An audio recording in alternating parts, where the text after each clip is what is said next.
एक सीकर ने पूछा है, नार्सिसिस्ट की मैंने बुराई भी की, तारीफ भी की, उसके साथ नो कांटेक्ट भी मैंने किया, लेकिन बात बिगड़ती ही चली गई। क्या नार्सिसिस्ट के साथ थोड़ा स्टेबल रिलेशनशिप रखे जाने का कोई तरीका है? देखिए, जैसा आपने लिखा है कि नार्सिसिस्ट की आपने बुराई भी की, नार्सिसिस्ट की आपने तारीफ भी की, नार्सिसिस्ट के साथ आपने नो कांटेक्ट भी किया, लेकिन बात नहीं बनी। तो सबसे पहले हम ये एक-एक करके समझते हैं कि जब आप नार्सिसिस्ट की बुराई करते हैं तो क्या होता है। देखिए, नार्सिसिस्ट एक ऐसी फैमिली से आया है जिसमें हमेशा अचीवमेंट को, हमेशा दिखावे को, हमेशा दूसरे के सामने अपने इम्पोर्टेंस को, इन सब चीजों को वरीयता दी गई, प्रेफरेंस दिया गया है। और अगर अचीव नहीं कर पाए तो पेरेंट्स और ये सब बहुत ही कंडेमनेटरी वे में ट्रीट करते हैं, बहुत ही नकारात्मकता के साथ देखते हैं। ऐसे आदमियों की हमेशा बुराई की जाती है, उनको किसी काम का नहीं समझा जाता है। मैंने खुद बहुत सारे ऐसे पुलिस ऑफिसर्स की, आईपीएस ऑफिसर्स की मीटिंग, मतलब पार्टीज में मैंने अटेंड किया है, क्योंकि मैं खुद पुलिस बैकग्राउंड से रहा हूँ। वहां पे ये हमेशा डिस्कशन होता था कि अचीवमेंट्स के बारे में बात होती है, और जिन लोगों के बच्चे उतना अचीव नहीं कर सके उनको बहुत ही उनके उनके उन्होंने, अगर मान लीजिए उनके पुलिस के आईपीएस ऑफिसर्स और आईएएस ऑफिसर्स की एक्सपेक्टेशंस के हिसाब से बच्चे नहीं आए, उनकी एक्सपेक्टेशंस के हिसाब से उन्होंने प्रोफेशन नहीं चुना, तो उनको बहुत ही नीचे निगाह से देखा जाता है, जैसे कि उन्होंने पूरी जिंदगी अपनी तबाह कर दी हो, इस तरीके से देखा जाता है।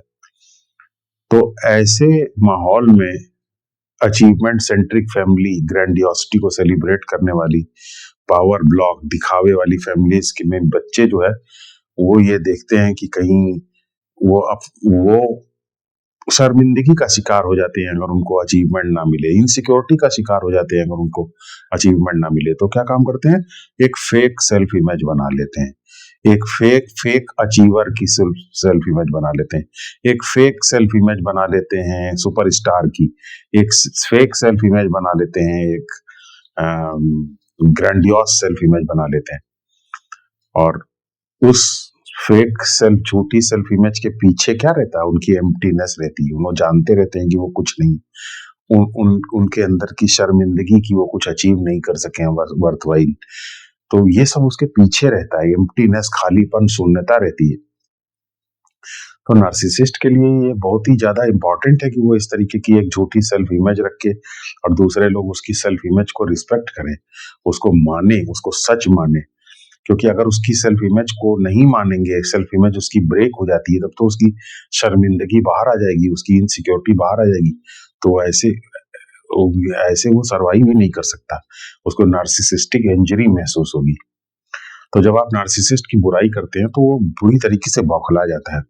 वो सोचता है कि आपको एक थ्रेट की तरीके से लेने लग जाता है कि आपके बारे में हमेशा सोचता है, हाइपर विजिलेंट हो जाता है आपको लेकर के, हर वक्त आपके बारे में सोचता रहता है कि आपने उसको हो गया, छोटी छोटी बातों को लेकर के हमेशा सोचता रहता है, आपको कर्ज करता रहता है, आपसे बदले की आग में जलता रहता है।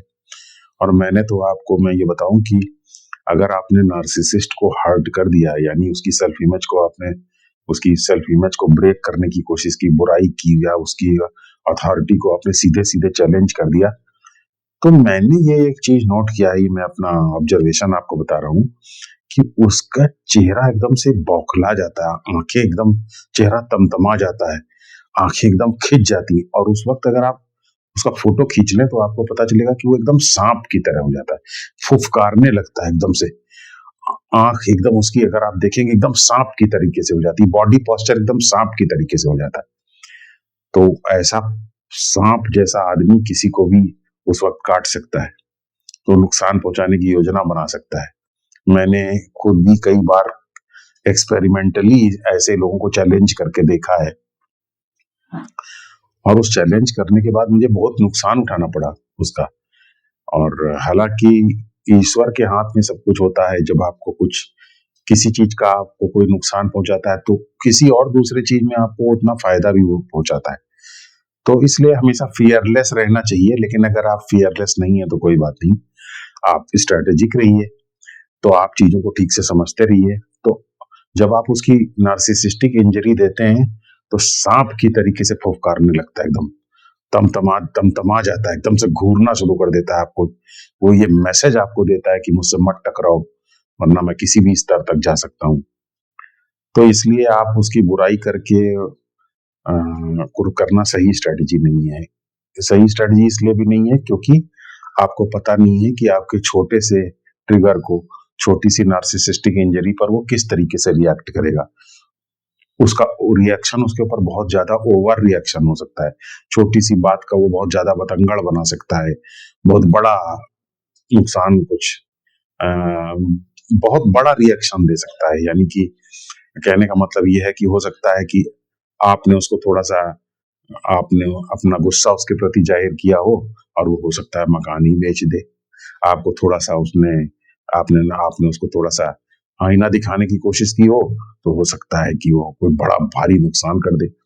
तो चूंकि आपके द्वारा उसको जो भी कुछ बताया जा रहा है, या जो कुछ भी आईना दिखाया जा रहा है, या जो कुछ भी उसके बिहेवियर की बुराई की जा रही है, उस पर उसका रिएक्शन कई हजार गुना ज्यादा हो सकता है और वो नुकसान पहुंचा सकता है। इसलिए बेहतर यही है कि बुराई ना की जाए। तो ये काम बंद कर दीजिए, बुराई करना, झगड़ा करना, ये चीज बंद कर दीजिए। अब आपने लिखा, आपने तारीफ करके देख लिया, तारीफ भी काम नहीं करती, तारीफ भी बाउंस कर जाती है, तारीफ से भी कुछ नहीं बनता है। तो आप किस क्या सोच करके तारीफ करते हैं? आप ये सोच करके तारीफ करते हैं कि आपकी तारीफ के बदले नार्सिसिस्ट ग्रेटिट्यूड शो करेगा, कृतज्ञता शो करेगा। लेकिन नार्सिसिस्ट कृतज्ञता शो नहीं करता। नार्सिसिस्ट कृतज्ञता इसलिए नहीं शो करता क्योंकि नार्सिसिस्ट तो ये जानता है, उसका बिहेवियर एंटाइटल्ड बिहेवियर है। जब भी आप उसके बारे में कुछ कहते हैं, उसको तारीफ करते हैं, उसको एक्नॉलेज करते हैं या उसको कुछ देते हैं, तो ये नहीं सोचता कि आपने बहुत अच्छे हैं, आपने उसको दिया, वो भी आपको कुछ दिया, ऐसा नहीं सोचता। वो ये सोचता है कि मैं तो ये डिजर्व करता हूँ। नार्सिसिस्ट का बिहेवियर एंटाइटल्ड बिहेवियर होता है। वो सोचता है मुझे तो ये चीज मिलना ही था, और इसमें ग्रेटिट्यूड की क्या बात है। जब हम ग्रेटिट्यूड किसी का मानते हैं तो इसका मतलब हम अपनी ये देख पा रहे हैं कि हाँ, मेरे अंदर ये कमी थी, मुझे इन्होंने दिया, बहुत मेरी मदद की, मैं हेल्पलेस था, इन्होंने मेरी सहायता की। ये तो अपना राइट असेसमेंट है। जब आप अपने आप को हेल्पलेस मानेंगे और आप अपने दूसरे को एक्नॉलेज करेंगे, तो इसका मतलब आप अपनी वीकनेस को समझते हैं, अपनी कमजोर पोजीशन को समझते हैं, तभी तो आप ग्रेटिट्यूड महसूस करते हैं। लेकिन नार्सिसिस्ट की तो सेल्फ इमेज आप जानते हैं किस तरीके की, वो तो ग्रैंडियोसिटी की सेल्फ इमेज में जीता है, अपने आप को अचीवर की तरीके से देखता है। उसे ऐसा लगता है कि पूरी दुनिया उसके कंट्रोल में है, पूरी दुनिया उसको सर्व करने के लिए बनी है। तो जब भी आप उसके लिए कुछ करते हैं तो उसे लगता है कि ये तो उसे मिलना ही था, जो आप उसे दे रहे हैं वो तो उसे मिलना ही था, वो तो वो डिजर्व ही करता है। तो क्यों आपको आपका ग्रेटिट्यूड मानेगा? ये तो एक एस्पेक्ट है। आप एक्सपेक्ट करते हैं ग्रेटिट्यूड, और आपको कोई ग्रेटिट्यूड नहीं मिलता, बल्कि आपको कंटेम्प्ट मिलता है। आप इग्नोर कर दिए जाते हैं, आपकी कोई चाहे कितना भी करते रहे उसकी कोई वक़्त नहीं मानी जाती। ये एक एस्पेक्ट है। दूसरा एस्पेक्ट तो उससे भी ज्यादा भयावह है। आप कभी भी गौर कीजिए, अगर आप नार्सिसिस्ट की तारीफ करेंगे तो वो ज्यादा उस पर कोई अच्छा रिस्पॉन्स नहीं देता आपकी तारीफ करने का। वो ज्यादा खुश नहीं होता है आपकी तारीफ करने से, बल्कि वो एक तरीके का इरिटेशन शो करता है, एक तरीके का आपको ठंडापन दिखाता है, उसके अंदर कोई वार्मथ नहीं होता। आपकी तारीफ से ऐसा लगता है कि वो इरिटेट हो गया हो, आपकी तारीफ से ऐसा लगता है जैसे कि वो विड्रॉ हो गया हो। तो कुल मिलाकर के आपकी तारीफ को वो एक्नॉलेज नहीं कर, आपकी तारीफ को से इरिटेट हो जाता है, आपकी तारीफ से विचलित जैसा हो जाता है। और आप थोड़ा गौर करेंगे तो आपको इसके विचलित होने का भी कारण ठीक से समझ में आ जाएगा। देखिए, नार्सिसिस्ट हर अलग अलग जगह पर अलग अलग तरीके से अपनी सुपीरियरिटी को, अपनी ग्रेटनेस को, अपने सुपरस्टार होने को, अपनी ग्रैंडियोसिटी को व्यक्त करता है अलग अलग जगह पर अलग अलग तरीके से। क्यों? क्योंकि अलग अलग जगह पर अलग अलग तरीके के लोग होते हैं, उनके बीच में अपनी सुप्रीमेसी स्टैब्लिश करने के लिए अलग अलग तरीके का चेहरा अडॉप्ट करना पड़ता है। अब आप सोचिए, हर जगह अलग अलग जगहों पर अलग अलग तरीके का चेहरा अगर कोई आदमी मेंटेन कर रहा है तो ये कितना कठिन काम है। ये बहुत ही कठिन काम है। इतने मास्क मैनेज कर पाना ये बहुत ही विचलित कर देने वाला अनुभव है। ये आपको अंदर से तोड़ देता है, ये आपको अंदर से स्प्लिट कर देता है। तो नार्सिसिस्ट इतने चेहरे मैनेज करता है, ग्रैंडियोसिटी, सुपीरियरिटी के हर अलग अलग जगह पर जाकर के उसका पोस्चर बदल जाता है, उसका चेहरा बदल जाता है, उसका एटीट्यूड बदल जाता है। और वो हर इम्पॉर्टेंट चीज ये है कि उसे हर कीमत पर अपनी सुपीरियरिटी, अपनी सुप्रीमेसी, अपनी ग्रैंडियोसिटी को इम्पोज करना है। तो जैसे लोगों के बीच में भी जाएगा वहां पे अपनी सुपीरियरिटी वो दिखा देगा, अपने आप को सुपीरियर दिखाने की कोशिश करेगा। जैसे आपने देखा था कि एक फिल्म आई थी बाजीगर, उसमें जो है शाहरुख खान जो है वो कई चेहरे उसने रखे होते हैं। उसका एक चेहरा तो उसकी पास्ट आइडेंटिटी से जुड़ा हुआ था और एक चेहरा उसका बदला लेने के हिसाब से उसने बदल करके रखा हुआ था। तो वो अपनी डिफरेंट डिफरेंट गर्लफ्रेंड्स के साथ उसका एटीट्यूड बिल्कुल अलग था। कहीं पर वो एकदम किताब पढ़ने वाला अच्छा स्टूडेंट बन जाता था, कहीं पर वो formula 1 race driver, drag race करने वाला ड्राइवर बन जाता था। तो उसका हर जगह पर उसका एक अलग अलग चेहरा था। और आप ये इमेजिन कर सकते हैं कि उसकी एक्चुअल लाइफ कितनी ज्यादा टेंशन से भरी थी, कितना अंदर से ब्रोकन था, वो कितना डिप्रेस था। क्योंकि अलग अलग जगह पर अलग अलग तरीके का चेहरा बनाने का किस तरीके का स्ट्रेस हो सकता है, आप इसको इमेजिन कर सकते हैं। वो स्प्लिट क्रिएट कर देता है आदमी के अंदर। अब आप सोचिए, जब आप किसी व्यक्ति की तारीफ करते हैं, विशेष रूप से उसके करीब जाने की कोशिश, तारीफ हम कब करते हैं? जब हम किसी को विशेष रूप से ऑब्जर्व करें। जब आप विशेष रूप से किसी को ऑब्जर्व करेंगे तो क्या होगा? खतरा पैदा हो जाएगा। इसका मतलब आप ज्यादा करीब आ गए, और करीब जब आप ज्यादा आ गए तो इसका मतलब कहीं आपने वो सब तो नहीं देख लिया, या वो सब तो नहीं देख लेंगे जो कि वो छुपाना चाहता है। वो क्या छुपाना चाहता है? वो ये छुपाना चाहता है कि वो एक फ्रॉड है। वो ये छुपाना चाहता है कि उसके जिन अचीवमेंट्स की वो बात करता है वो सब अचीवमेंट्स फेक है। इसको छुपाना चाहता है। नार्सिसिस्ट अपने बारे में झूठी कहानियां बताता है, लाइफ को कैसे उसने कंट्रोल किया इसके बारे में बताता है। ये झूठी कहानियों को वो नरेट करता है सबके सामने, ताकि अपनी सुप्रीमेसी को एस्टैब्लिश कर सके। फैक्ट्स को इस तरीके से मैनिपुलेट करता है ताकि फैक्ट्स को मैनिपुलेट करके अपने आप को एक महान व्यक्ति की तरीके से, फैक्ट्स को अलाइन करके अपने आप को एक ग्रैंडियोस और सुपीरियर व्यक्ति की तरीके से व्यक्त किया जा सके। वो ये बताता है कि उसका बहुत ही वो रिच है, वो ये बताता है कि उसका घर बहुत ज्यादा बड़ा है, वो ये बताता है कि उसके पास कारें बहुत ज्यादा है, वो ये बताता है कि बहुत खराब पति है वो।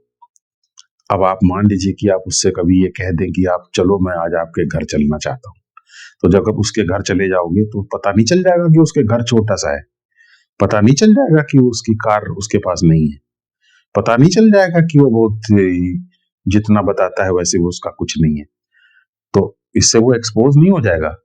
तो जैसे ही आप उसकी तारीफ करते हैं और उसमें इंटरेस्ट लेने की कोशिश करते हैं तो वो बुरी तरीके से अलर्ट हो जाता है, वो बुरी तरीके से घबरा जाता है।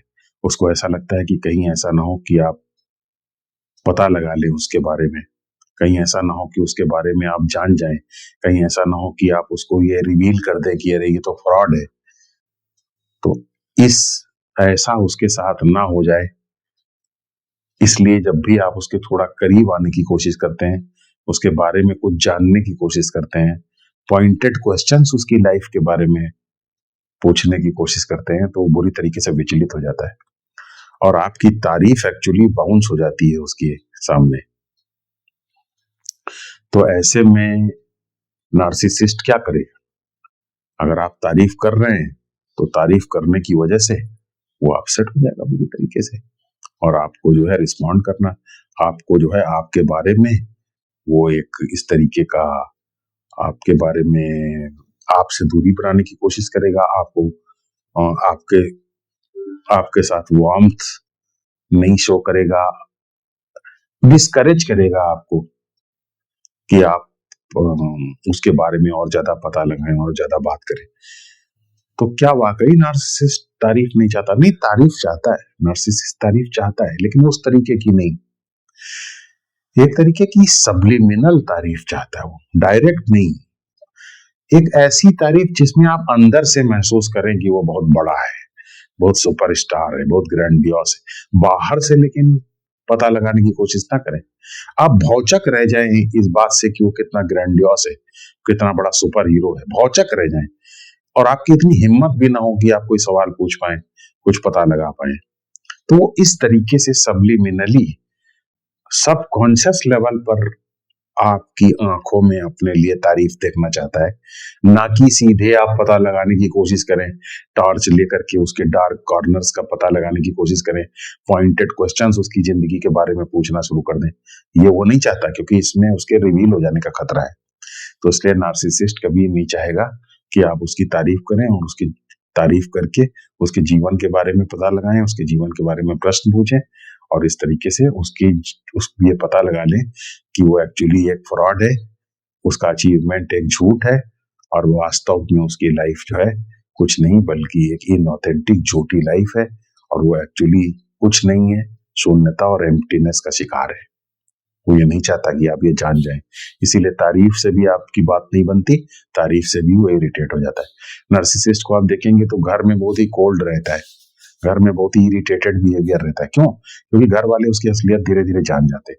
जो उसकी असलियत जान जाएगा उसके सामने बिटरनेस के साथ रहेगा, बाहर नई नई सेल्फ इमेजेस रखता है, अलग अलग जगहों पे अलग अलग तरीके से बताने की कोशिश करता है अपने आप को। क्यों? क्योंकि उसको लगता है कि बाहर जो है वो अपनी सुपीरियरिटी को, अपने सेल्फ इमेजेस को इंटैक्ट रख सकता है, दूसरे लोगों को अपने नैरेटिव में ढाल सकता है, और इस तरीके से ढाल करके सिचुएशन को मैनेज कर सकता है, अपने नार्सिसिज्म को मैनेज कर सकता है, और नार्सिसिस्टिक सप्लाई ले सकता है। तो इसीलिए आपका जो है तारीफ करना बाउंस कर जाता है। अब आपने कहा कि नो कांटेक्ट काम नहीं करता। अरे नो कांटेक्ट काम नहीं कर पाएगा। नो कांटेक्ट ये भी समझना पड़ेगा। देखिए, नो कांटेक्ट तब काम करता है जब नार्सिसिस्ट से आपकी थोड़ी डिस्टेंस हो, नार्सिसिस्ट से आपका कोई लेना देना ना हो, कोई डीलिंग ना हो, तो भाई बवाल में कौन पड़े, इसलिए नो कांटेक्ट रखते हैं। लेकिन अगर नार्सिसिस्ट से आपका रोज लेना देना है, डे टू डे डीलिंग है, कामकाजी संबंध है, ये सब चीजें, तो कैसे फिर आप नो कांटेक्ट रखेंगे? तो तुरंत अलर्ट हो जाएगा, क्योंकि हाइपर अलर्ट तो वो रहता ही है। वो क्यों अलर्ट हो जाएगा? उसे लगेगा कोई मुझसे बात करना बंद कर दिया, मुझसे कुछ बोल नहीं रहे हैं, क्या कोई गहरी योजना मेरे खिलाफ बना रहे हैं, क्या मुझे एक्सपोज कर देंगे, क्या मेरे बारे में कुछ जान गए हैं। तो इस तरीके से वो आपके ऊपर अटैक करता रहेगा, ताकि आप अपने बारे में, ताकि आप अपने प्लान को रिवील कर सकें, ताकि आप उसके बारे में वो पता लगा सके कि आप एक्चुअली सोच क्या रहे। और जब आप इस तरीके से नो कांटेक्ट रखते हैं, नार्सिसिस्ट के क्लोज संपर्क में रहने के बाद भी नो कांटेक्ट रखते हैं, तो क्या होता है? तो नार्सिसिस्ट को ऐसा लगता है, तो आपके ऊपर बर्डन आ जाता है, आपको ऊपर नो कांटेक्ट का प्रेशर, आप एक नो कांटेक्ट की बाउंड्री के अंदर रहने लग जाते हैं, और नार्सिसिस्ट बार बार आपकी बाउंड्री के ऊपर धक्का मारता है ताकि वो आपके प्लान का पता लगा सके। तो बहुत ही क्लोज जब आप रहते हैं तो भी नो कांटेक्ट काम नहीं करता है, उसे शक पैदा होता है हमेशा, उससे नार्सिसिस्ट का और ज्यादा इरिटेशन महसूस होता है, और नो कांटेक्ट नार्सिसिस्ट की अथॉरिटी को भी चैलेंज करता है, उसकी ग्रैंडियोसिटी को भी चैलेंज करता है। नार्सिसिस्ट कभी ये एक्सेप्ट नहीं कर पाता है कि उसको कोई बात ना करे, और उसको इस काबिल ना समझे कि उससे कांटेक्ट रखे। ये सब बातें उसको नार्सिसिस्टिक इंजरी देती हैं, और पहले से भी ज्यादा नाराज हो सकता है।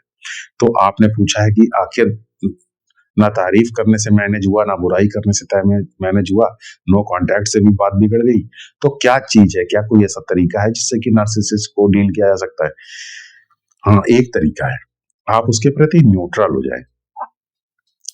तो ये न्यूट्रल होने का क्या मतलब है? न्यूट्रल होने का मतलब ये है, नार्सिसिस्ट के प्रति न्यूट्रल होने का मतलब ये है कि आप उसकी तारीफ ना करिए, आप उसकी बुराई भी ना कीजिए। जब आप उसकी तारीफ नहीं करेंगे सीधे, तो इसका मतलब वो समझ जाएगा कि आप उसकी एक्चुअल जिंदगी के बारे में पता लगाने की कोशिश नहीं कर रहे। इग्नोर कीजिए उसकी चीजों को, जहां पर उसके वीक पॉइंट्स हैं उनको इग्नोर कीजिए। जैसे कि आप उन वीक पॉइंट्स का पता ही नहीं लगा पा रहे हैं, या आप उसको आपकी लाइफ की प्रायोरिटीज अलग हैं, आप ध्यान नहीं देना चाहते हैं उन वीक पॉइंट्स के ऊपर। तो आप तारीफ करके जिन वीक पॉइंट्स को, जिस फ्रॉड को पता लगा सकते थे, आप नार्सिसिस्ट की तारीफ करके उसके जिस फ्रॉड का पता लगा सकते थे, जिस फ्रॉड के ऊपर स्पॉटलाइट डाल करके उसको और ज्यादा रिवील कर सकते थे, उसको आपने इग्नोर कर दिया, जैसे कि आप उसमें कोई आपका एरिया ऑफ इंटरेस्ट ही वो ना हो। जबकि आप, ऐसा नहीं है कि तारीफ करना नहीं जानते हैं, आप तारीफ करना जानते हैं, लेकिन आपका एरिया ऑफ इंटरेस्ट वो नहीं है।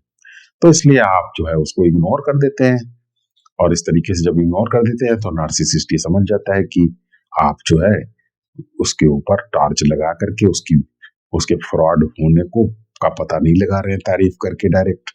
तो इसलिए वो आपके सामने थोड़ा सा कंफर्टेबल रहता है। और जब उसको पता चलता है कि आप उसकी बुराई भी नहीं कर रहे हैं, तो वो आपकी कंपनी में सेफ महसूस करने की कोशिश करता है। तो इस तरीके से न्यूट्रल होना, ना तारीफ करना ना बुराई करना, न्यूट्रल होना, ये न्यूट्रल एटीट्यूड आपको इमोशनली न्यूट्रल भी कर देता है। और इस प्रकार जब आप इमोशनली न्यूट्रल हो जाते हैं तो आप सेफ जोन में पहुंच गए। लेकिन इसमें एक खतरा भी हो सकता है। वो खतरा ये है कि नार्सिसिस्ट जब आपके साथ सेफ हो जाता है तो वो आपको एक्सप्लॉइट करने की कोशिश करता है, आपको परेशान कर सकता है, अपने फायदे के लिए अलग अलग तरीके के काम में आपको झोंक देता है। इसी में आपको बस थोड़ी सी टेक्निक लगाने की जरूरत है। काम जरूर करिए, सब कुछ करिए, लेकिन थोड़ा विन विन सिचुएशन रखिए। विन विन सिचुएशन का मतलब उसमें आपका भी फायदा होना चाहिए। तो आप एक बार्गेनिंग कर सकते हैं, एक तरीके की सिम्बायोटिक रिलेशनशिप रख सकते हैं। सिम्बायोटिक रिलेशनशिप क्या है? भैया हम तुम्हारे बारे में पता नहीं लगाएंगे, तुमको इग्नोर करेंगे, तुम्हारी वीक पॉइंट्स को, तुम्हारे फ्रॉड को इग्नोर करेंगे, और हम तुम्हें नार्सिसिस्टिक इंजरी नहीं देंगे, तुम सेफ महसूस करोगे मेरे सामने। उस सेफ्टी और उस प्रोटेक्शन और आपके फ्रॉड को ना रिवील करने का कमिटमेंट, इसके बदले मुझे भी कुछ चाहिए। मुझे क्या चाहिए? मेरी भी ग्रोथ हो, मेरा भी फायदा हो।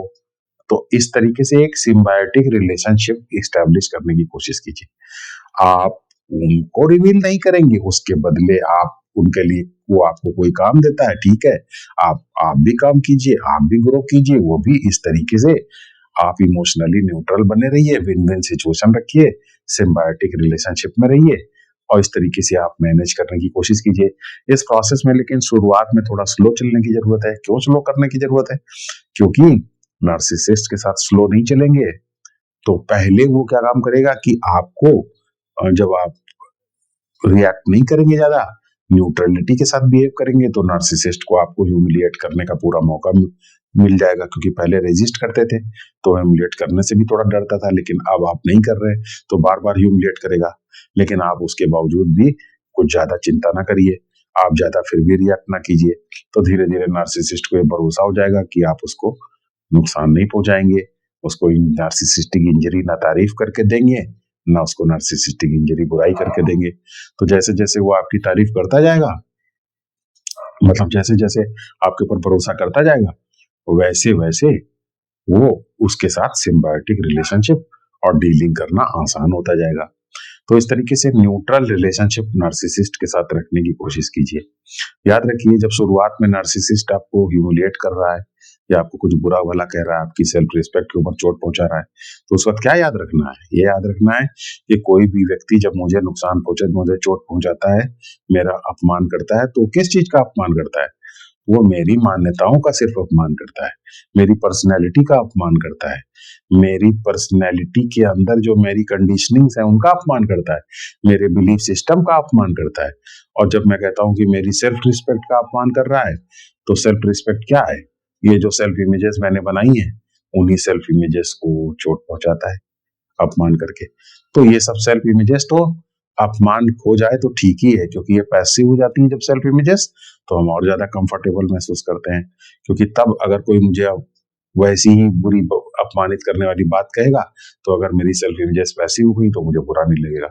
तो मुझे हमेशा याद रखना चाहिए कि नार्सिसिस्ट अगर मुझे शुरुआत में अपमानित करता भी है तो मुझे अपमानित नहीं कर रहा है, मेरी पर्सनैलिटी को अपमानित कर रहा है, मेरे रियल सेल्फ को हर्ट नहीं कर रहा है, मेरी पर्सनैलिटी को हर्ट कर रहा है, इसलिए मुझे इसको सीरियसली नहीं लेना है।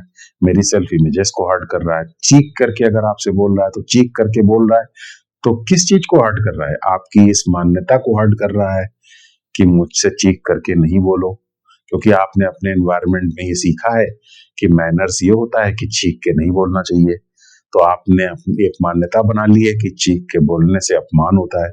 इस मान्यता को चोट पहुंचा रहा है वो, आपको थोड़ी पहुंचा रहा है।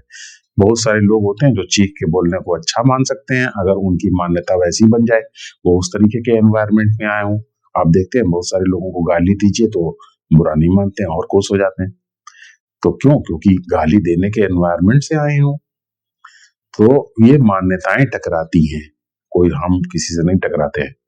तो इस तरीके से आप नार्सिसिस्ट के साथ न्यूट्रल बिहेवियर बनाइए और अपनी फीलिंग्स से और अपने इमोशंस से, अपने बॉडी माइंड से अलग अपने आप को देखिए। जब अलग आप अपने आप को देखेंगे तो आप इमोशंस के हिट होने से, फीलिंग्स के हिट होने से, सेल्फ इमेजेस के हिट होने से, पर्सनैलिटी के हिट होने से आपके ऊपर कोई असर नहीं पड़ेगा। आप जो है खुद उनसे अलग रहेंगे, क्योंकि आप ये कह ही नहीं रहे हैं कि मैं दुखी हूं, आप ये कह रहे हैं कि ये दुख है। पर्सनैलिटी के अंदर देखो दुख दिखाई दे रहा है, देखो कैसे पर्सनैलिटी के ऊपर चोट पहुंच रही है। आप इस तरीके से बोलेंगे तो इस तरीके से आप अफेक्ट नहीं होंगे। जैसे पानी के अंदर कमल की पंखुड़ी डूबी होती है फिर भी भीगती नहीं है, वैसे ही जब बॉडी माइंड पर्सनैलिटी से आप अलग करके अपने आप को देखते हैं तो आप ये नहीं कहते हैं मैं दुखी हूं, आप ये कहते हैं ये पर्सनैलिटी, ये बॉडी, ये माइंड दुखी है। तो इस तरीके से आप उसके प्रभाव से बच जाते हैं। तो ये सब चीज टेक्निक फॉलो करेंगे और ये देखिए जब कि कैसे नेगेटिव इमोशन जब आते हैं तो आपकी मर्जी के बावजूद भी आपको परेशान करते हैं। तो इसलिए आप किसी भी ऐसी चीज से जो कि आपकी मर्जी के बावजूद भी आपके ऊपर जोर लगाए, उससे लड़िए, हैं, उसको ऑब्जर्व कीजिए। जब आप उसको ऑब्जर्व करेंगे तो उससे पर्सनैलिटी का आपका इम्पैक्ट खत्म होता चला जाएगा और आपकी आत्मा स्ट्रांग होती चली जाएगी। जिसकी जितनी आत्मा स्ट्रांग होती है उसको दूसरी जगह से प्लेजर की जरूरत नहीं पड़ती, आत्मा के ही प्लेजर में वो खुश रहता है। तो अपने आप से प्रश्न पूछिए मैं कौन हूँ? तो आप कहेंगे कि मैं ये सेल्फ नहीं हूँ जो दुखी होता है, पर्सनैलिटी वाला सेल्फ नहीं हूँ। तो फिर मैं कौन सेल्फ हूँ? मैं रियल सेल्फ हूँ जो बॉडी माइंड से अलग है। तो रियल सेल्फ की तरफ ध्यान देंगे। जैसे ही ध्यान रियल सेल्फ की तरफ ले जाएंगे वैसे ही तुरंत आपका जो ईगो है वो आपके रियल सेल्फ में विलीन हो जाएगा, क्योंकि आपका ईगो जो है आपके रियल सेल्फ को ही हमेशा ढूंढता रहता है, क्योंकि रियल सेल्फ ही आपका ट्रुथ है। रियल सेल्फ ही बदलता नहीं है, बाकी सब कुछ बदलता है। तो जो चीज नहीं बदलती है वही ट्रुथ है। सब चीज बाकी बदल जाती है, कोई भी ऐसी चीज नहीं है जो ना बदले। सिर्फ रियल सेल्फ नहीं बदलता है। बॉडी बदल जाती है, माइंड बदल जाता है, फीलिंग्स बदल जाती हैं, इमोशंस बदल जाते हैं, लोग बदल जाते हैं, समाज बदल जाता है, विज्ञान बदल जाता है। एक ही चीज नहीं बदलती है, वो है आपका रियल सेल्फ, जो कि इन सब चीजों को देखने वाला है, बॉडी को देखने वाला, माइंड को देखने वाला, पर्सनैलिटी को देखने वाला, समाज को देखने वाला, विज्ञान को देखने वाला, प्रकृति को देखने वाला। तो जब आप अपने रियल सेल्फ में रहते हैं तो यानी कि आप ट्रुथ में जी रहे हैं। तो जैसे ही आप ट्रुथ में आते हैं तो आप ट्रुथ को जैसे ही याद करते हैं, रियल सेल्फ को याद करते हैं, तो ईगो जो है वो तुरंत पर्सनैलिटी की दर्द को, पर्सनैलिटी की चोट को छोड़ करके उसको चार्ज करने की बजाय जा करके आपके सेल्फ में, रियल सेल्फ में विलीन हो जाता है, जिससे उसी परिस्थिति में आप अच्छा महसूस करते हैं। तो इन सब स्पिरिचुअल टेक्निक्स को फॉलो करेंगे और न्यूट्रलिटी के साथ जिएंगे तो आप नार्सिसिस्ट के साथ धीरे धीरे स्टेबल रिलेशनशिप, सिम्बायोटिक रिलेशनशिप, थोड़ी स्टेबल रिलेशनशिप और इंडिपेंडेंस के साथ जी पाएंगे।